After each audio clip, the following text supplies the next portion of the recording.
Every minute of every hour, 24 hours a day, year after year, without rest, your heart pumps blood through your body. The rhythm of a normal heart is constant. If, for some reason, this rhythm is changed or interrupted, the heart may no longer be able to pump blood effectively, depriving the body of oxygen and leading to death. The heart is a complex organ divided into 4 chambers. The upper chambers are atria. The lower chambers are called ventricles. Blood flows from the atria to the ventricles and then to the rest of the body. The contraction of the heart muscle is triggered by an electrical system contained within the heart. In a healthy heart, an electrical impulse comes from a point near the top of the heart, called the sinoatrial, or SA node. The impulse travels down to the atrial ventricular, or AV node, near the bottom of the right atrium. From the AV node, the impulse spreads across the ventricles, causing the muscles to contract and force blood out of the heart. The electrical activity of the heart and its rhythm can be measured by a heart monitor that displays an electrocardiogram, or ECG. The peaks and valleys of each wave, their size, shape, and frequency, show the heart's rhythm and how the electrical system is functioning. This ECG shows regular electrical activity, called normal sinus rhythm. A cardiac emergency occurs when the heart does not function properly and blood does not reach the brain and vital organs. The 2 most common types of cardiac emergency are heart attack and cardiac arrest. Heart! Heart!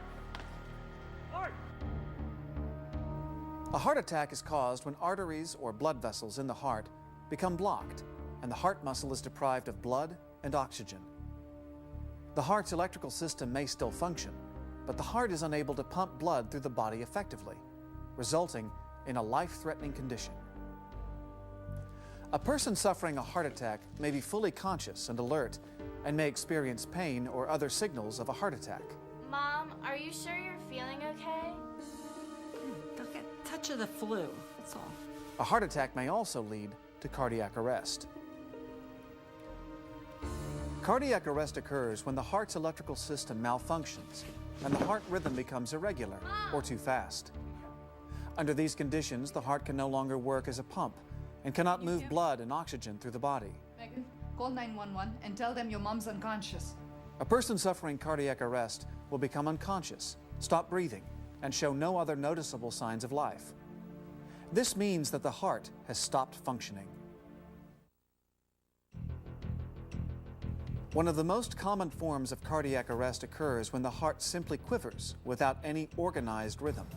This condition is called ventricular fibrillation, or VFib. In VFib, the electrical impulses fire at random, creating chaos. The heart is unable to circulate blood, therefore, there is no pulse. When there is no pulse, one way to halt VFib and restore effective electrical activity is with an electrical shock, known as defibrillation. The shock stops the heart for an instant and allows it to reset. When effective, this shock allows the heart to restore effective electrical activity. If a life-threatening abnormal heart rhythm is not corrected, all electrical activity in the heart will eventually stop. No electrical activity in the heart is a condition called asystole. Defibrillation will not correct asystole. Even though there is no electrical activity in the heart, you should still give CPR. Another, less common life-threatening condition occurs when the heart beats too fast. This rhythm is called ventricular tachycardia, or VTach. In VTach, an abnormal electrical impulse controls the heart, originating in the ventricles instead of in the SA node. This abnormal impulse fires so fast that the heart's chambers do not have time to fill. With little or no blood circulating, there may be no pulse. Defibrillation is the best way to stop VTach, as it allows the heart to reset and return to an effective heart rhythm.